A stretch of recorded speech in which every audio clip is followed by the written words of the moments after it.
되겠습니다.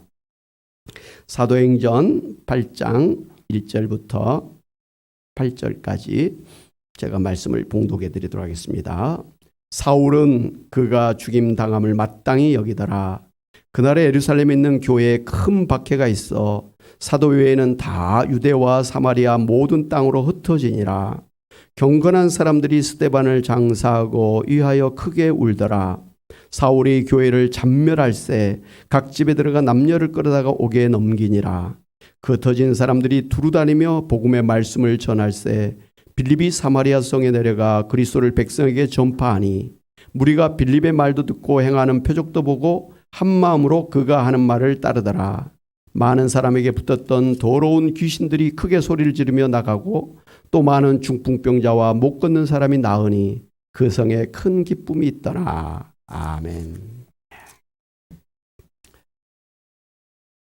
초대교회는 당시에 그 유대교 바리새파였던 사울이 스데반을 돌을 던져 죽이는 일을 당연시 여기고 또 공문을 받아서 그 기독교인들을 집에까지 쳐들어가서 잡아다가 감옥에 집어넣는 일을 그 유대교 입장에서는 너무나 당연한 일로 생각하고 하나님 앞에 영광 돌리는 일로 생각하면서 꺼리낌 없이 기독교인들을 잡아다가 죽이는 일들이 일어났었습니다. 그래서 기독교인들이 이 큰 박해를 견디지 못해서 다 다른 지역으로 다른 나라로 그렇게 피신을 했습니다. 물론 이제 사도들은 예루살렘 교회를 지키기 위해서 처음에는 남아 있었지만 결국은 박해가 심해짐에 따라서 예루살렘을 떠나서 각 지역, 각 나라로 흩어져서 그곳에서 복음을 전하다가 그곳에서 전부 다 순교를 당하게 되었습니다. 이렇게 기독교 초반에 대대적인 그런 박해를 받게 되었으니 그 교회 다니는 것이 얼마나 힘들었겠습니까? 예수 믿으면 구원받고 천국 간다고 해서 교회를 다녔는데 이렇게 주변 사람들에게 미움을 받고 또 잡혀서 재산을 몰수당하고 죽임을 당하기도 했으니 얼마나 큰 시험이었겠습니까? 아마 하나님 왜 이러십니까? 제가 뭘 잘못했다고 이렇게 고난을 당하게 하십니까? 이렇게 가다간 다 죽겠습니다. 이런 회의감과 아마 두려움이 생겼을 것입니다. 그런 분위기라면 금세 기독교는 시도 없이 사라질 것 같은 그런 환란을 당했습니다. 혹시 지금 초대교회 같은 핍박을 받는다고 한다면 여러분은 어떻게 하실 것 같으십니까? 그런데 이렇게 초대교회가 핍박을 받아서 예루살렘을 떠나 다른 동네 다른 나라들로 피신했지만 오히려 그곳에서 흩어진 기독교인들이 복음을 전해서 급속하게 기독교가 부흥 성장하게 되는 기적이 일어났었습니다. 오늘 성경에 대표적으로 이제 사마리아 성으로 피신했다가 그곳에서 복음을 전했던 빌립 집사는 말이죠. 그가 가는 곳마다 귀신이 떠나가는 역사 그리고 각색 병들이 치료되는 역사가 일어났었습니다. 그래서 그 사마리아 동네에서는 이제 이 빌립을 환영을 하고 빌립이 가는 곳마다 많은 사람들이 무리를 지어 쫓아다니고 그리고 결국은 오늘 성경 말씀대로 사마리아 성에 큰 기쁨이 생기게 되었습니다. 할렐루야. 예. 그런가 하면 이 스데반 집사는 이제 당시에 지금으로 하면 스페인의 시바 여왕 간닥의 국고를 맡은 관리 집사가 예루살렘에 이제 제사를 드리러 왔다가 돌아가는 길에 이제 하나님께서 이 빌립을 이 사람에게 보내서 그곳에서 복음을 전하게 했고 그래서 그곳에서 예수님 믿기로 결단하고 그곳에서 바로 물세례를 받고 자기 고국으로 돌아가서 스페인을 복음화하는 일에 앞장서는 그러한 일을 만들었었습니다. 여러분, 비단 이러한 일은 초대교회만 있었던 일은 아니었습니다. 유럽에서 그 천주교가, 구교가 그 개신교 기독교를 엄청나게 박해를 해서 그 개신교인들이 살 수가 없는 그런 때가 있었습니다. 그래서 박해를 견디다 못한 이 기독교인들이 유럽을 떠나서 신대륙 아메리카로 이주를 하게 되었습니다. 한마디로 피신을 하게 된 것입니다. 그런데 오히려 그 신대륙 아메리카에 그 기독교 국가가 세워진 것 아닙니까? 그래서 지금까지도 대통령이 임명될 때는, 임직을 할 때는 성경에 손을 얹고 선서하면서 그리고 그들의 집회에 자기들은 하나님 믿는다 그렇게 쓸 정도로 철저하게 하나님 중심한 나라를 세웠습니다. 그래서 세계 최고의 부유 국가가 됐고 또 세계 선교에 앞장서는 그런 나라로 지금도 활동을 하고 있습니다. 그렇게 하면 우리나라도 그 해방 직후에 북한 지역에서 공산당이 들어와 가지고 그 교회를 핍박했지 않습니까? 목사님들을 잡아다가 감옥에 넣기도 하고 또 죽이기도 하고 뭐 그런 박해가 엄청나게 일어났었습니다.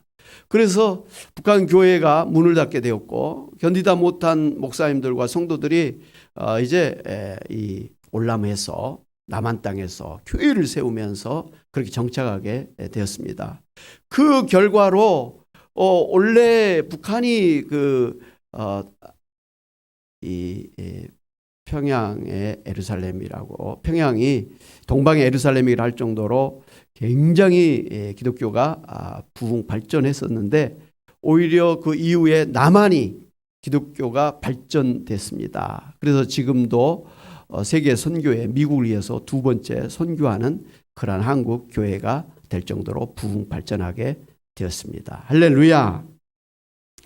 사랑하는 여러분, 이제 박해를 받게 된 당시에 기독교인들이 참 예수 믿고 교회 다니는 게 얼마나 힘들었겠습니까? 아마 그 당시에 교회를 떠난 기독교인들이 있었을 것입니다. 아마 그렇지 않더라도 하나님을 원망하면서 하나님 왜 이러십니까? 늘 원망하면서 그렇게 교회를 다니기도 했었을 것입니다. 그런데 지내놓고 보니까 이런 환난, 박해, 핍박 때문에 기독교는 오히려 더욱더 건강하고 그리고 부흥 성장하는 그러한 기회가 되었습니다. 그래서 이제 교회 사가들은 기독교가 박해를 당할 때 오히려 기독교는 더욱더 튼튼하고 부흥 성장하게 된다. 반면에 이 교회가 이제 편안하고 또 교회가 발전할 때는 오히려 기독교가 부패하고 타락하게 된다라고 이야기들을 합니다. 여러분, 이것이 바로 하나님의 섭리예요. 모든 게 다 좋을 때 가장 신앙도 좋고 또 교회도 부흥하고 발전하게 될 거라고 생각을 하지만 사실은 거꾸로더라는 것이에요. 역사를 보니까. 가장 교회가 어려움을 당할 때 핍박받고 박해를 받아서 도저히 교회가 세워질 수가 없고 교회 다니기가 어려운 때 오히려 기독교는 더욱더 건강하게 되었고 또 양적으로도 부흥하고 성장하는 그러한 결과를 가져왔다라는 것을 우리가 알 수가 있습니다. 지금도 중국 공산당이 기독교를 노골적으로 핍박하고 있지만 오히려 중국의 기독교는 건강하게 부흥 성장하게 되었고 세계 선교에 큰 영향을 끼치고 있습니다. 지금도 한국의 목사님들이 이제 중국에 뭐 노골적으로 선교하기는 어렵잖아요. 그래서 여행 겸 해서 가면은 목사님이 가지고 있던 성경조차도 그 받기를 사모해서 목사님들이 가지고 간 성경을 다 그냥 선물로 주고 그리고 그곳에 가정교회에서 그 성경을 배우기를 원하는 그런 분들이 많이 있다고 합니다. 그래서 한국 교회 목사님들이 이렇게 잠깐 가서 그 성경을 가르치면 그냥 밤낮으로 며칠 동안도 그렇게 열심히 성경을 공부하고 암기하고 그렇게 열심을 낸다고 합니다. 여러분 주변에 이제 중국에서 온 조선족 크리스찬들 있잖아요. 이분들은 뭐 이제 삶은 가난하고 또 형편은 어렵지요. 근데도 얼마나 신앙에 열심을 내는지 몰라요. 물론 열심을 낸다고 해서 인격이 막 성숙하고 그것은 또 틀려요. 중국의 문화가 있기 때문에 우리하고는 또 틀린 점이 있습니다. 그런데 그냥 신앙의 열심만 본다면 우리 지금 한국의 크리스천들보다 정말 뜨거운 신앙, 또 열성을 가진 그러한 신앙을 가지고 있는 것을 볼 수가 있습니다. 왜 중국 교회가, 왜 중국의 조선족들이 그런 열성적인 신앙을 가지게 됐습니까? 핍박을 받는 가운데서 그런 신앙을 갖지 아니하면 신앙생활을 할 수가 없기 때문에 그냥 각오하고 말이죠. 죽으면 죽으리라 일사각오의 그런 마음으로 신앙생활을 하기 때문에 그런 뜨거운 신앙, 정말 하나님이 기뻐하시는 그 결과로 이제 교회가 성장하는, 기독교가 부흥하는 그런 결과가 나타나게 된 것입니다. 그래서 이 기독교 선교학자들은 이후에 세계 선교는 중국 기독교가 이끌 것이다, 그렇게 말을 하기도 합니다. 여러분, 이번에 이제 우리가 코로나 사태를 당해서 교회에 모이기가 힘들지 않습니까? 그런데 교회마다 다 우리 교회 라이프온 그런 온라인 교회처럼 그 이제 영상 예배, 영상 교회를 만든 것 때문에 말이죠. 그동안 교회를 안 나왔던 가난한 그 성도들에게 복음을 전할 수 있는 기회가 됐고, 또 그 바쁜 생활 때문에 주일날 사실 젊은 사람들이 잘 못 나오더라고요. 신앙은 있는데. 그런데 그런 분들한테도 영상을 통해서 신앙생활을 할 수 있는 그런 기회가 주어졌고, 또 연로하신 우리 부모님들은 또 교회에 쉽게 못 나올 수 있는 형편이 있잖아요. 그런 분들은 오히려 이 영상을 통해서 예배도 드리고 또 찬양도 듣고 목사님과 만날 수 있는 그런 기회들을 갖게 됐습니다. 그래서 오히려 우리가 이제 큰 대중적인 그런 집회는 우리가 어렵습니다만은, 그러나 가정별로 아니면 소그룹 가정교회별로 오히려 더 열심을 내서 예배도 드리고 말씀을 배우고 또 성도 간의 교제를 하는 그러한 일들이 일어나고 있는 것입니다. 분명하게 단언컨대, 확신하건대 이번 코로나19로 인해서 한국교회뿐만 아니라 전 세계 기독교는 더욱더 선교를 잘할 수 있는, 더 복음의 본질을, 교회의 본질을 회복할 수 있는 그러한 위대한 기회가 될 줄로 믿습니다. 아멘. 사랑하는 여러분, 이렇게 고난 가운데서 기독교가 오히려 건강하게 성장하게 하는 그러한 하나님의 섭리는 비단 이렇게 교회뿐만 아니라 성도 여러분 개인의 삶에도 나타나는 것을 아시기 바랍니다. 하나님은 우리 인생의 생사복을 주관하고 계시면서 우리에게 일어나는 모든 일을 합력해서 선을 이루어 주시는 참 좋으신 하나님이십니다. 할렐루야. 예. 그래서 그 우리 개인적인 차원에서도 이제 어려운 그러한 위기를 오히려 위대한 기회로 만들어 주시는 하나님이시라는 것이죠. 하나님은 우리에게 더 큰 화를 미리 막도록 우리의 고난을 그렇게 이용하시는 하나님이십니다. 마치 코로나 백신을 맞은 것 때문에 우리가 면역력이 키워져서 코로나를 극복할 수 있는 것처럼 말입니다. 그리고 이제 우리가 작은 병을 겪으면서 오히려 더 큰 병을 사전에 미리 예방하는 그런 우리가 일들도 겪지를 않습니까? 뿐만 아니라 우리가 이제 작은 실수 아니면 실패, 잘못된 그런 죄를 겪으면서 오히려 자신의 삶을 돌이켜보면서 내가 잘못 살았구나. 다시는 이런 실수를 반복해서는 안 되겠구나. 그렇게 결심을 하고 작심을 하여서 변화되는 그러한 기회를 우리가 갖기도 합니다. 정말 돌아볼 때 우리의 작은 실수들 때문에 잘못된 그런 경우 때문에 우리 자신이 더욱더 성숙해지는 그러한 기회로 만드는 일들이 참 많이 있습니다. 네. 여러분, 우리나라 속담에도 한 번 실수는 병가지 상사라는 말이 있지 않습니까? 원래 이 중국의 고사성어에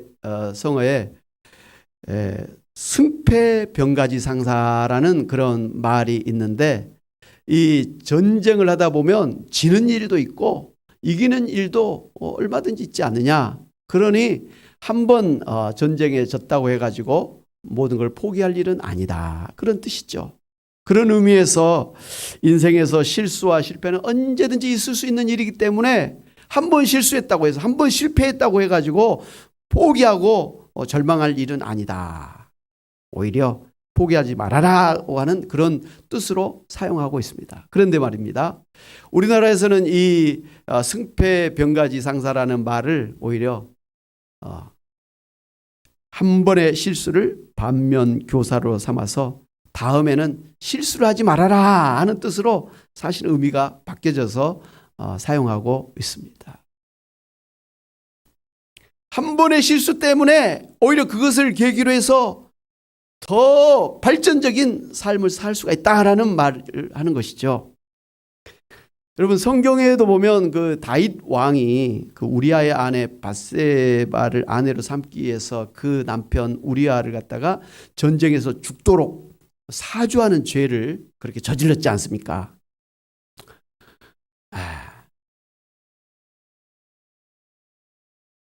그런데 하나님께서 이 나단 선지자를 다윗에게 보내가지고 그 다윗이 억울하게 사람을 죽이는 그러한 일을 했기 때문에 율법에 의하면 다윗이 죽어야 되는 그러한 죄를 지었음을 지적을 합니다. 그러면서 다윗의 그 가정에 재앙을 내리셔서 이제 태어날 자식이 죽게 될 것과 그리고 다윗의 그 후궁 아내들이 백주에 대낮에 사람들이 보는 앞에서 다른 사람과 동침하는 것을 보게 될 것이다. 그렇게 저주를 내렸어요. 그 말을 들은 다윗이 깜짝 놀랐습니다. 비로소 그때 자기가 잘못한 것을 그때 깨달았어요. 그 우리아의 아내와 동침해서 그 아이를 낳기까지 거의 10개월 1년을요. 이 다윗이 크게 양심의 가책이 없이 비밀리에 그 우리아의 아내 밧세바와 그런 잘못된 그런 시간들을 보내고 있었습니다. 근데 비로소 하나님께서 나단을 보내서 그런 책망을 할 때 자기의 죄를 깨닫게 되었습니다. 그리고 회개를 했는데 탄식함으로 피곤해서 밤마다 눈물로 침상을 띄우며 열을 적실 정도로 통회하고 자복하면서 회개를 했습니다. 그런데 그 일로 인해서 결국은 하나님의 말씀대로 밧세바와의 사이에서 태어난 아기가 갑자기 시름시름 앓더니 7일 만에 죽고 말았습니다.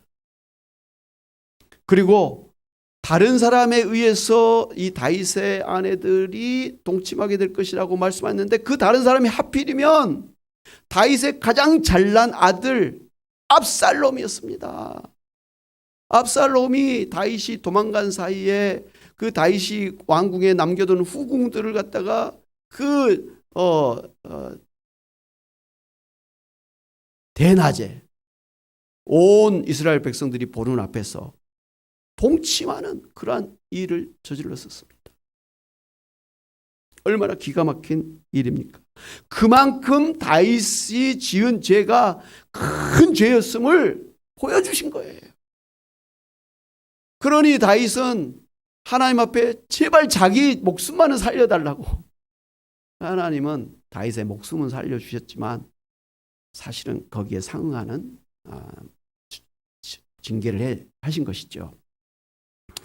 어찌됐든 다윗은 하나님께서 깨닫게 하시는 그런 것 때문에 철저하게 회개를 했습니다.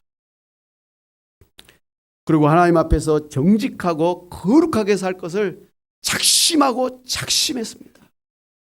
시편 51편 10절 11절에 하나님이여 내 속에 정한 마음을 창조하시고 내 안에 정직한 영을 새롭게 하소서. 나를 주 앞에서 쫓아내지 마시며 주의 성령을 내게서 거두지 마소서. 간절히 하나님을 붙들었습니다. 하나님이 떠나면, 성령이 떠나면 저는 죽은 목숨입니다. 하나님 제발 저를 버리지 말라고, 하나님 제발 저를 붙잡아 달라고 애원했습니다. 시편 51편 17절에 보면요, 하나님께서 구하시는 제사는 상한 심령이라. 하나님이여 상하고 통회하는 마음을 주께서 멸시하지 아니하시리다 라는 말씀이 있습니다. 이게 바로 다윗의 고백이죠. 이렇게 자신의 죄를 철저하게 회개한 다윗을 하나님께서는 기뻐 받으셨습니다. 비록 징계는 하셨지만 그렇게 회개하고 변화를 그렇게 작심한 다윗을 기뻐 받으셨단 말이에요. 그래서 다윗을 살려주셨고, 그리고 다윗의 왕국을 아주 부강한 나라로 만들어 주셨고, 그리고 그 다윗 그 밧세바와의 사이에서 다시 또 태어난 이 아들 솔로몬을 다윗의 후계자로 그렇게 왕으로 세워서 다윗의 왕가를 계승하게 하시는 그런 축복을 해 주셨습니다. 할렐루야.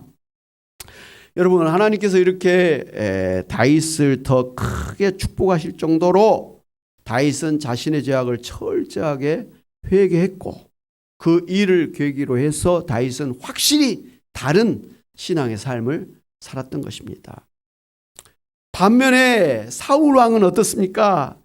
그 블레셋 족속과의 이제 전쟁을 앞두고 그 사무엘 선지자를 통해서 하나님 앞에 제사를 드리고 이제 출전을 해야 되는데, 사무엘 선지자가 이상하게 기다리는데도 오질 않는 거예요. 그래서 기다리다 못해서 이 사울이 이 번제와 화목 제물을 가져다가 자기가 직접 하나님 앞에 막 제사를 지냈어요. 제사를 다 지낼 쯤에 사무엘 선지자가 와가지고 이 사울을 갖다가 책망을 합니다. 사울 왕이여, 망령되이 행했습니다. 당신이 당신의 왕인 하나님께서 내린 명령을 지키지 아니한 것 때문에 하나님 마음에 맞는 사람을 새로운 왕으로 세우실 것입니다 하면서 사울이 왕에서 물러날 것을 그렇게 저주를 했습니다. 그런데 말입니다, 이 사울은 이렇게 사무엘 선지자로부터 하나님의 저주를 받았음에도 불구하고 다윗처럼 열을 적시면서 눈물을 흘리며 회개했다는 말이 성경에는 없어요. 오히려 이 말을 듣고도 이 사울은 이 블레셋 족속과의 전쟁에 바로 나가가지고 계속 전쟁을 하고 있는 것을 성경을 통해서 볼 수가 있습니다. 이 사울의 마음에는 하나님 앞에서 자신의 죄가 얼마나 심각한 죄인가를 깨닫지도 못했고요. 심지어 자신을 책망했던 사무엘 선지자와 그리고 하나님에 대해서 불평, 불만, 원망하는 그런 억울한 마음으로 가득 차 있었습니다. 그래서 이 사무엘 선지자에게 당신의 하나님께 나의 죄를 용서해 달라고 그렇게 부탁한 것을 볼 수가 있습니다. 왜 하나님이 사무엘 선지자의 하나님입니까? 나의 하나님이라고 사울이 말했어야 되는데, 하나님을 믿는다, 하나님 말씀을 따른다고 하면서도 정작 나의 하나님이 아니라 사무엘의 하나님, 당신의 하나님께 기도해 달라고 이렇게 말하는 사울의 모습을 볼 수가 있습니다. 엉터리 같은 그런 신앙을 가졌던 사울이었음을 우리가 알 수 있는 대목이죠. 사무엘상 15장 12절을 보면요, 사울 왕은 자기를 위한 전승 기념비를 세운 기록을 볼 수가 있는데, 이것을 보더라도 사울 왕은 하나님을 잊어버리고 철저히 자기 우월감에 사로잡혀 살았음을 알 수가 있습니다. 그리고 이제 사무엘 선지자가 죽은 후에 사울 왕은 아말렉 족속과 전쟁을 할 때에는요, 신접한 여인을 찾아가서 전쟁을 하리까 하지 말아야 합니까? 물은 것을 볼 수가 있습니다. 사울 왕은 철저히 하나님보다는 귀신을, 그리고 자기 자신을, 그리고 이 백성들을 의지한 것을 알 수가 있습니다. 그런 사울 왕이었기 때문에 결국 이 사울 왕은 블레셋과의 전쟁에서 세 아들과 함께 자신도 죽음을 당했습니다. 그리고 사울 왕의 왕가는 폐위되고 말았습니다. 대신에 이제 다윗이 새로운 왕으로 등극하게 된 것이죠. 둘 다 하나님에게 기름 부음을 받아서 이스라엘의 왕이 되었습니다마는 그리고 똑같이 큰 죄를 하나님 앞에 지었음에도 불구하고 다윗은 그 죄를 회개하여서 말이죠. 오히려 하나님 앞에 더 정직하고 더 순결한 신앙으로 성장하고 하나님의 더 큰 복을 받게 되었습니다마는 사울은 그런 회개가 없어서 결국은 나라가 왕에서 물러나게 됐고 가문이 망하게 되는 그런 비참한 결과를 가져왔다라는 것을 우리가 알 수가 있습니다. 하여튼 사울은 하나님보다는 사람들을, 자기 자신을, 그리고 병력을, 그리고 심지어는 귀신을 의지하며 살았던 사람이었습니다. 다윗과 이 사울의 결과는 천지 차이인 것을 우리가 알 수가 있죠. 여러분, 성경에 보면은 이 예수님의 제자 베드로가 예수님이 십자가에서 죽으실 것이라고 말씀하셨을 때 절대로 예수님 그렇게 할 수가 없습니다. 제가 예수님 절대로 죽지 못하도록, 그리고 제가 예수님 죽는 데까지도 따라가겠습니다. 호언장담을 했지 않습니까? 그런데 예수님 붙잡히자마자 도망갔습니다. 그리고 다른 사람들 앞에 3번이나 예수님을 갖다가 부인하는, 예수님을 배신하는 그러한 죄를 지었었습니다. 그런데 그 닭이 울 때에 회개를 하고 그때 자기가 잘못한 것을 깨닫고 회개를 했습니다. 그 결과로 이 베드로는 예수님의 수제자로서 초대교회를 세우는 위대한 그런 사도가 되었고, 이후로 예수님을 위해서 자기의 목숨을 내어놓는 순교의 자리까지 나아갈 수가 있게 되었습니다. 그러나 반면에 가룟 유다는 그 예수님을 은 30냥에 팔았지 않습니까? 그런 죄를 지었습니다. 아니, 예수님께서 그런 죄를 지을 것이라고 미리 예고를 해 주셨습니다.